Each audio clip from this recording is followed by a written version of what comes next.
কবিরাজ মশাই, কেমন দেখলেন আমার ছেলেদের? বাঁচবে তো আমার ছেলেরা?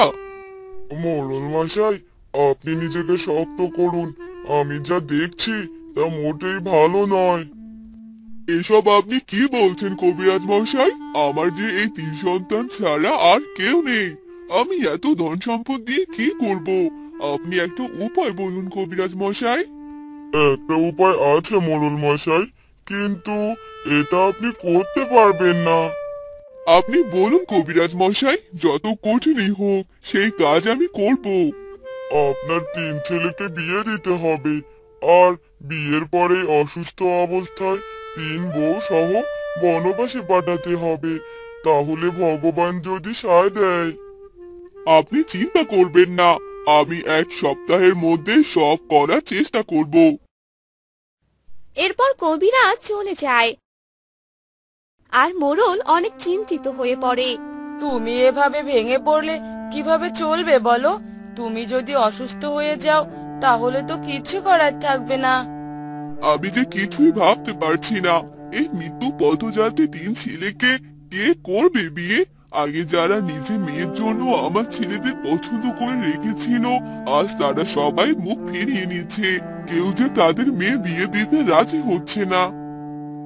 এরপর মোড়ল গ্রামের চারপাশে জানিয়ে দেয় যে তার মেয়েদের মোড়লের অসুস্থ ছেলেদের সাথে বিয়ে দেবে, তাদের সে তার অর্ধেক সম্পত্তি লিখে দেবে। কিন্তু এতে কেউই সাড়া দিল না। দুশ্চিন্তা করতে করতে মোড়ল নিজেই প্রায় অসুস্থ হয়ে পড়েছিলেন। বিকেলবেলা একজন লোক মোড়লের বাড়িতে আসে। প্রণাম মোড়ল মশাই, আপনার জন্য একটি সুখবর নিয়ে এসেছি। আমার এই খারাপ অবস্থায় কোনো খবরই সুখবর হতে পারে না। তবুও যখন এসেছো, বলো কি খবর নিয়ে এসেছো? আপনি আপনার ছেলেদের জন্য মেয়ে খুঁজছিলেন, তাই না? পাশের গ্রামের হরিহর বুড়ো 3 মেয়ে রেখে কয়েকদিন আগে হরিহর বুড়ো গত হয়েছে। আপনি তাদের সাথে কথা বলে দেখতে পারেন। আমাকে নিয়ে চলো সেখানে, আমি এক্ষুনি যেতে চাই। লোকটি তখন মোড়ল মশাইকে নিয়ে সে গ্রামে যায় আর গিয়ে দেখে 3টি রূপবতী মেয়ে বারান্দায় বসে আছে। তোমরাই কি হরিহরের 3 মেয়ে? আগে হ্যাঁ, কিন্তু আপনারা কারা? আপনাদের তো চিনতে পারলাম না। আমাকে তোমরা চিনবে না। আমি এসেছি আমার 3 ছেলের জীবন ভিক্ষে চাইতে। এর বিনিময়ে তোমরা যা চাও আমি তাই দিতে রাজি আছি। এসব আপনি কি বলছেন? আমি যে কিছুই বুঝতে পারছি না। মোড়ল তখন তার ছেলেদের কথা খুলে বলে আর কবিরাজ মশাইয়ের শর্তের কথাও খুলে বলে। বাবা আমাদের বিয়ে নিয়ে চিন্তা করে অসুস্থ হয়ে মারা গেছে। আমরা 3জন মেয়ে, মাথার ওপর কেউ নেই। আমরা আপনার প্রস্তাবে রাজি মোড়ল মশাই।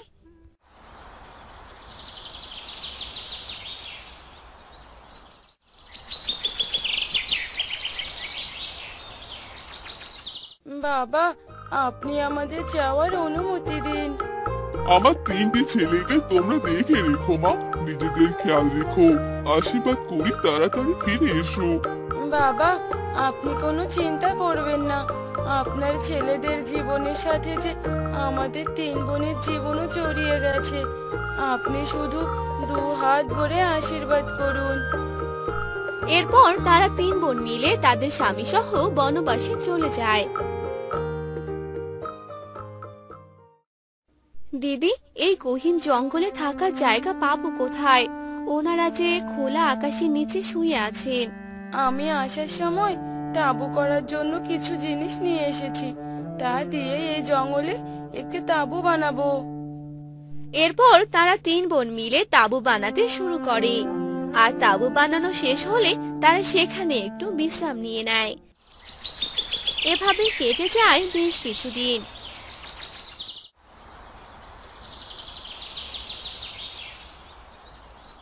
দিদি, যা খাবার আর ওনাদের ঔষধ এনেছিলাম তা তো শেষ। এখন আমরা কি খাবো? এত অল্পতে ভেঙে পড়লে চলবে না রে। যুদ্ধের যখন নেমেছি, এ যুদ্ধ শেষ করে তবেই ফিরবো। শোন, একটু পর 3জন 3 দিকে গিয়ে খাবার খুঁজবো আর ওনাদের ওষুধও। এরপর তারা তিন বোন তিন দিকে বেরিয়ে পড়ে আর খাবার খুঁজতে থাকে। আর পারছি না ভগবান, একটু সাহায্য করো করুণাময়। যাই, ওই গাছটার নিচে গিয়ে একটু জিরিয়ে নেই। এত পথ খুঁজে শুধু এ কয়টা আপেল পেলাম, কিন্তু ওনাদের ওষুধ তো কোথাও পেলাম না। যাই, ফিরে যাই, প্রায় সন্ধে নেমে এলো। না, এভাবে বসে থাকলে চলবে না। আর একটু খুঁজে দেখি, যদি ঔষধ পাই। এই কলাগুলো দিয়েই না হয় পেট ভরাবো।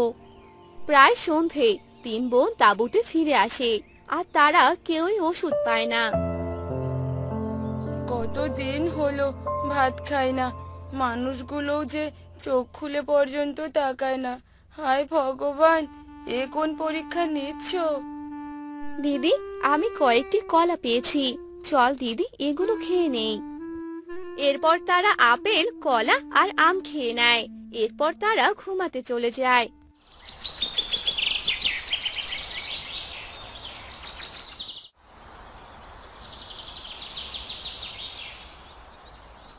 শোন, আজ তোরা এখানে থাক, আমি একাই যাই। মানুষগুলোকে একা রেখে গেলে বড্ড চিন্তা হয়। এই গহীন বনে কেউ আপন না রে। এরপর সে বেরিয়ে পড়ে, উদ্দেশ্য ঔষধ খুঁজে বের করা। অনেক খোঁজার পরেও সে কোনো ঔষধই খুঁজে পায় না। আর কোনো উপায় না পেয়ে সে গাছের নিচে বসে কান্না করতে থাকে। হায় ঈশ্বর, এ তোমার কেমন লীলা! তুমি তো জানো ঈশ্বর, আমরা জেনে শুনে কখনো কারো ক্ষতি করিনি। এক বাবা ছিল, তাও তো নিয়ে নিলে করুণাময়।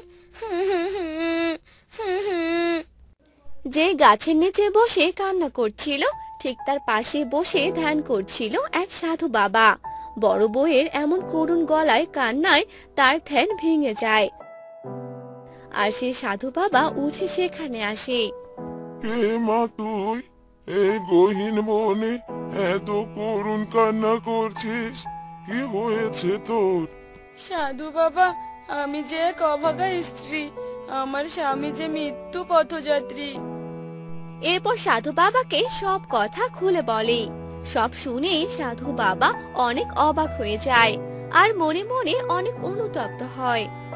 মোরলের তিন ছেলে, আমার অভিশাপে এমন হয়েছে। মোরলের বউ ছিল অত্যন্ত বদমেজাজি আর অহংকারী, কিন্তু তার পাপের শাস্তি এই ছেলে তিনটিকে দেওয়া উচিত হয়নি আমার। এসব আপনি কি বলছেন সাধু বাবা? হ্যাঁ, কিন্তু এখন এসব বলার সময় নেই। তুই এখানে দাঁড়া, আমি তোকে ওষুধ এনে দিচ্ছি। এরপর সাধু তার ধ্যান করা জায়গা থেকে একটি বোতল নিয়ে আসে আর বড় বউয়ের হাতে দেয়। শোন মা, এই বোতলের ওষুধ তিনজনের শরীরে ছিটিয়ে দিলেই তারা আগের মতো সুস্থ হয়ে যাবে। আপনাকে অনেক ধন্যবাদ বাবা।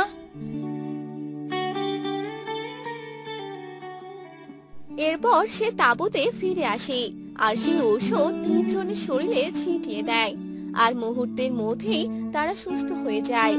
আমি ভালো হয়ে গেছি ভাই, দেখ আমরা আবার আগের মতো ভালো হয়ে গেছি। কিন্তু আমরা এখানে কেন, আর তোমরাই বা কারা? তখন তারা তিনজনকে সব কথা খুলে বলে। এবার বাড়ি চলুন, বাবা যে দুশ্চিন্তায় আছেন।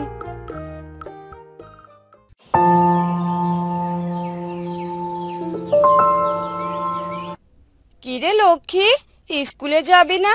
তাড়াতাড়ি আয়, তোকে স্কুলে পৌঁছে দিয়ে আমি আবার কাজে যাব। হ্যাঁ দিদি, আসছি, একটু দাঁড়াও। চলো এইবার যাই। আচ্ছা দিদি, আমি কি এখনো ছোট আছি নাকি যে তুমি আমাকে প্রতিদিন স্কুলে দিয়ে আসো? খুব বড় হয়ে গেছিস না? তুই সারা জীবন আমার কাছে ছোটই থাকবি, বুঝলি?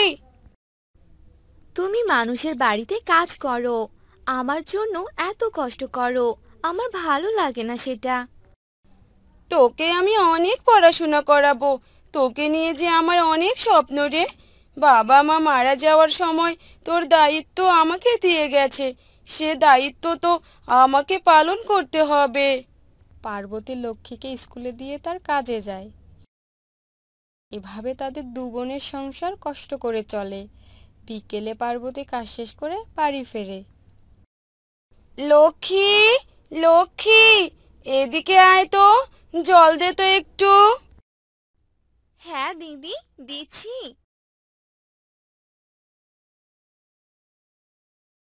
এই নাও জল।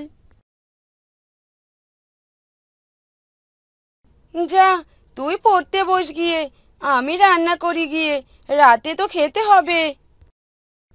সারা দিন তো মানুষের বাড়িতে কাজ করে এলে, একটু বিশ্রাম নাও তুমি, আমি রান্না করি আজকে। ধুর পাগলি, আমার অভ্যাস আছে, আর তুই ছোট মানুষ, তুই কি রান্না করতে পারবি নাকি? হ্যাঁ পারি আমি, তুমি রান্না করতে যখন আমি দেখেছি, দেখে দেখে শিখে নিয়েছি। তোকে আর রান্না করতে হবে না, যা পড়তে বস গিয়ে, আমি রান্না করতে গেলাম। এরপর লক্ষ্মী পড়তে যায় আর পার্বতী রান্না করতে যায়। লক্ষ্মী, তাড়াতাড়ি আয়, দেরি হয়ে যাচ্ছে তো। এরপর তারা প্রতিদিনের মতো যেতে থাকে। যেতে যেতে লক্ষ্মী একটা বাড়ির উঠোনে আম গাছ দেখতে পায়। দিদি দিদি দেখো, কি সুন্দর আম, একটা পেড়ে দাও না দিদি। না বলে মানুষের গাছের জিনিস পারা যায় না। দাও না দিদি একটা পেড়ে। উফ, তোকে নিয়ে আর পারি না, দাঁড়া পেরে দিচ্ছি। পার্বতী যেই না আম পাড়তে যাবে, তখনই সেই বাড়ি থেকে এক মহিলা বেরিয়ে আসে। কে কে রে কে রে, আমার গাছের আম পাড়ে? আমি গো, আমার বোন আম খেতে জেদ করেছে, তাই একটা আম পেড়ে দিচ্ছিলাম। ওকে বললাম না বলে মানুষের জিনিস পাড়া ঠিক না, ও এমনভাবে জেদ করলো। চোর কোথাকার, আম চুরি করতে এসেছিস, এখন আবার নাটক করছিস? আপনি ভুল বুঝছেন, আমি কোনো চোর নই। সব বুঝি আমি, ভালো চাস এখনই এখান থেকে চলে যা। এরপর পার্বতী আর লক্ষ্মী সেখান থেকে মন খারাপ করে চলে যায়। ভুল হয়ে গেছে দিদি, আর এমন কখনো করব না। আমার জন্য ওই মহিলাটা তোমার সাথে খারাপ ব্যবহার করলো। কোনো ব্যাপার না রে, চল এখন, অনেক দেরি হয়ে গেছে। এরপর লক্ষ্মী তার স্কুলে যায়, পার্বতী তার কাজে যায়। পার্বতী যে বাড়িতে কাজ করত, সে বাড়ির মালকিন পার্বতী আসতেই তাকে ডাকে। পার্বতী, এদিকে আয়, তোর সাথে কথা আছে। কি হয়েছে মালকিন? তোকে আর আসতে হবে না। কেন মালকিন, কি হয়েছে? আসবো না কেন? তোর কাজ আমার আর ভালো লাগে না, আমি নতুন কাজের লোক দেখেছি। এমন করবেন না মালকিন, আমি তো সব কাজ অনেক সুন্দর করে করি, আপনি যেভাবে চান। যা বলার বলে দিয়েছি আমি। দয়া করুন মালকিন, আমার বোনের খরচ চালাবো কি করে? আপনি যদি আমাকে কাজ থেকে বের করে দেন। কাজের কি অভাব নাকি? কত বাড়ি আছে, যে কোনো জায়গায় কাজ পেয়ে যাবি। এত তাড়াতাড়ি কে কাজ দিবে মালকিন? এমন কাজ করবেন না মালকিন, দয়া করুন, দয়া করুন। আমার যা বলার আমি বলে দিয়েছি, এখন তুই এখান থেকে চলে যা। এরপর পার্বতী বাড়ি চলে যায়। বাড়ি গিয়ে মন খারাপ করে বসে থাকে। কি হয়েছে দিদি, মন খারাপ করে বসে আছো কেন? কিছু হয়নি রে, তুই পড়তে বস, যা। লক্ষ্মী ঘরে পড়তে যায়। পার্বতী বাড়ি থেকে বের হয়ে দূরে একটি গাছের নিচে বসে কান্না করতে থাকে। তখন সেখানে একটি পরী আসে। কে তুই, এখানে বসে কান্না করছিস কেন? পরি। ভয় পাস না, আমি তোর কোনো ক্ষতি করব না। আমি এদিক দিয়েই যাচ্ছিলাম, তোর কান্না শুনে এলাম। কি হয়েছে তোর, বল আমাকে, আমি তোকে সাহায্য করব। এরপর পার্বতী সব বলে পরীকে। সব শুনে পরী তাকে একটা জিনিস দেয়। এই নে, এই চারা গাছটি আজই রোপণ করবি। কালকে ঘুম থেকে উঠেই এ জাদু দেখবি। এ কোনো সাধারণ চারা গাছ নয়। কি বলছেন কি? আমার তো বিশ্বাসই হচ্ছে না। হবে হবে, এমনি বিশ্বাস হবে। যেটা বললাম সেটা কর গিয়ে। পরী সেখান থেকে চলে যায়। পার্বতীও বাড়ি যায়। পরীর কথা মতো চারা গাছটি রোপণ করে বাড়ির উঠোনে। দিদি দিদি, দেখে যাও, কি অবাক কাণ্ড!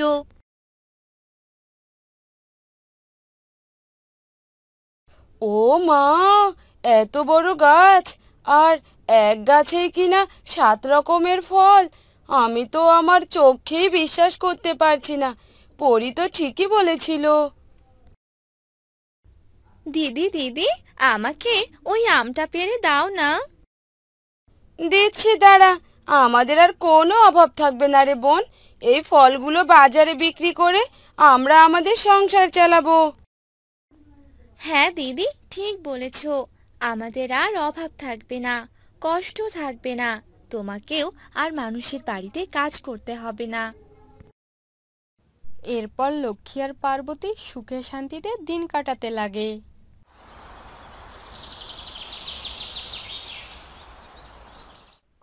মা, ও মা, আমায় খেতে দাও। আমায় যে স্কুলে যেতে হবে, অনেক দেরি হয়ে গেছে মা। হ্যাঁ রে মা, তুই ওখানে বস, আমি তোর জন্য খাবার আনছি। এরপর লক্ষ্মীর মা লক্ষ্মীকে খাবার এনে দিল, আর লক্ষ্মী খাবার খেয়ে নিল আর স্কুলে যেতে লাগলো। তখনই লক্ষ্মীর সব বন্ধুরা তাকে দেখে হাসতে লাগলো। কিরে, ওই দেখ, লক্ষ্মীর পায়ে আজও কোনো জুতো নেই। তোরা আমাকে দেখে এত হাসাহাসি করছিস কেন? কারণ তোর পায়ে কোনো জুতো নেই, তুই অনেক গরিব, আর আমারে দেখ কত সুন্দর সুন্দর জুতো পরি। আমিও মাকে বলে জুতো কিনে নিব, এই জন্য তোরা আমাকে নিয়ে হাসাহাসি করবি নাকি?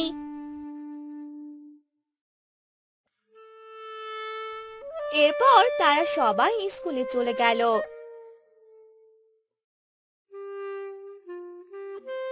ক্লাস শেষ করে সবাই বাড়িতে চলে এলো। লক্ষ্মী বাড়িতে এসে দেখলো তার মা বাড়িতে নেই। মা হয়তো কাজে চলে গেছে, এখনো আসেনি।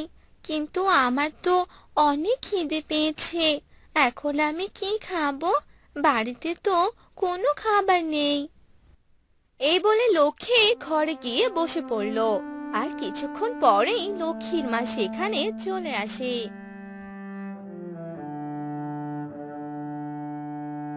কি রে মা, তুই কখন এসেছিস? এই তো মা, কিছুক্ষণ আগেই চলে এসেছি। মা, এখন যে আমার অনেক খিদে পেয়েছে, আমাকে খেতে দাও। ও আচ্ছা, ঠিক আছে, তুই একটু অপেক্ষা কর, আমি তোকে এক্ষুনি খাবার দিচ্ছি।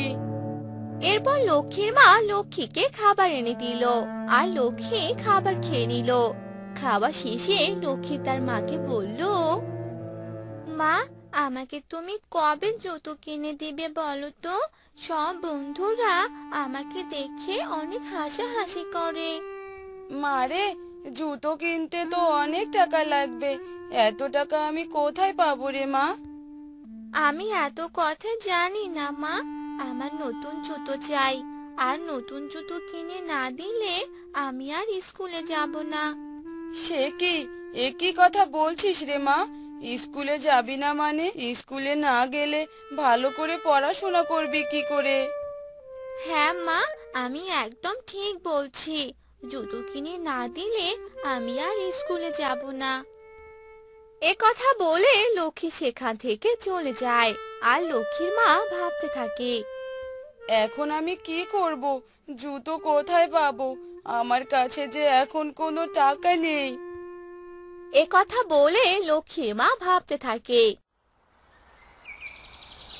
আর পরদিন সকালে সব কাজ শেষ করে লক্ষ্মীর মা কাজে যেতে থাকে।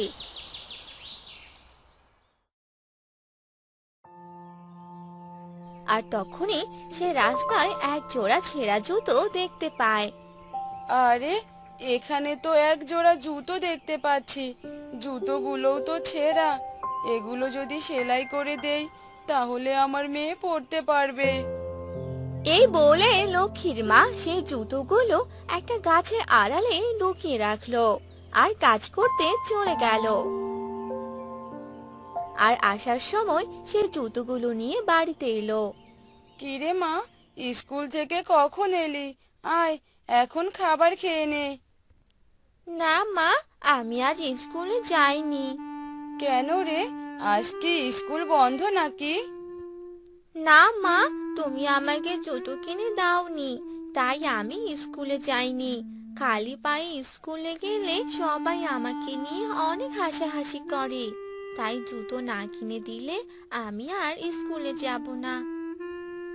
এরপর তারা দুজন খাবার খেয়ে নেয়। রাতের বেলা লক্ষ্মী ঘুমিয়ে পড়ে। অন্যদিকে লক্ষ্মীর মা সেই ছেঁড়া জুতোগুলো সেলাই করতে থাকে। কাল আমার মেয়ে এই জুতোগুলো দেখলে অনেক খুশি হয়ে যাবে আর সে স্কুলেও যাবে।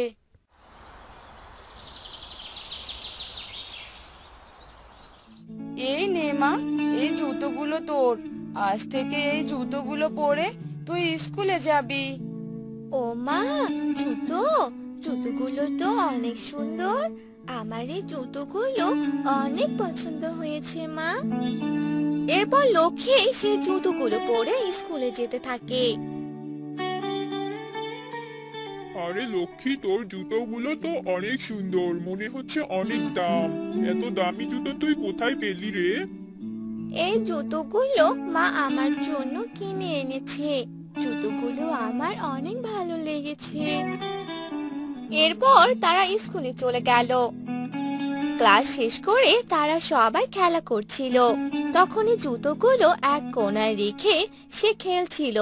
খেলা শেষ করে আসার পর, আরে আমার জুতোগুলো কোথায় গেল? আমি তো এইখানে রেখেছিলাম। কিরে রাজু, তুই কি আমার জুতো নিয়েছিস নাকি?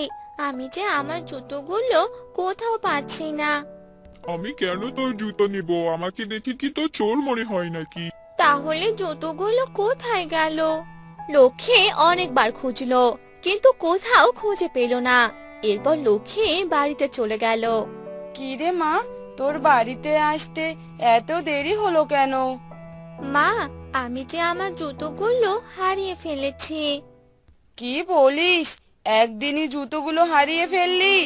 লক্ষ্মীর মা লক্ষ্মীর সাথে অনেক রাগারাগি করে। আর লক্ষ্মী ঘরে চলে যায়। আর ঘরে গিয়ে তার জুতোগুলো দেখতে পায়। আরে এ কি? এই তো আমার জুতো, কিন্তু জুতোগুলো বাড়িতে এলো কি করে? মা, মা, এই দেখো। কি রে, ডাকছিস কেন? হ্যাঁ, এই দেখো আমার জুতো। সে কি রে, জুতোগুলো তো বাড়িতেই ছিল। আর আমি কিনা তোকে কথা শোনালাম। আচ্ছা, এখন খেয়ে নে। এরপর তারা খাবার খেয়ে নেয়। রাতে তারা শুয়ে পড়ে। অন্যদিকে লক্ষ্মী সে জুতোর ব্যাপারে ভাবতে থাকে। এটা কি করে সম্ভব? আমার জুতোগুলো বাড়িতে এলো কি করে? এ যে ভেলকি দেখিয়ে দিল, কিছুই যে বুঝতে পারলাম না। পরদিন সকালে লক্ষ্মী সেই জুতো পরে আর হাঁটতে থাকে আর বলে, এই জুতোর সাথে আমার জামাটা একদম মানায়নি। জামাটা যদি সুন্দর হতো তাহলে আমাকে দেখতেও অনেক সুন্দর লাগতো। এ কথা বলার সাথে সাথে লক্ষ্মীর শরীরে এক নতুন জামা চলে আসে। এসব দেখে লক্ষ্মী অবাক হয়ে যায়। আর এসব কথা লক্ষ্মী তার মাকে বলে দেয়। এ কি করে সম্ভব? জুতোগুলো আমাকে দে তো। এই জুতো, আমাদের একটু খাবার দাও তো। এ কথা বলার সাথেই তারা অনেকগুলো খাবার পেল। এসব দেখে মা মেয়ে অবাক হয়ে গেল। এই ছেঁড়া জুতোগুলো তো ভেলকি দেখিয়ে দিল। আমাদের আর কোনো কষ্ট থাকবে না। এই জুতোর সাহায্যে আমাদের দিন ভালো যাবে। কিন্তু মা, তুমি ছেঁড়া জুতো বললে কেন? আমি এই জুতোগুলো যে কুড়িয়ে পেয়েছিলাম, আর এগুলো ছেঁড়া ছিল, এজন্য এই ছেঁড়া জুতোগুলো ভেলকি দেখিয়ে দিল। এরপর থেকে তারা সে ছেঁড়া জুতোর মাধ্যমে ভালোভাবে দিন কাটাতে লাগলো। তাদের আর অভাব থাকলো না।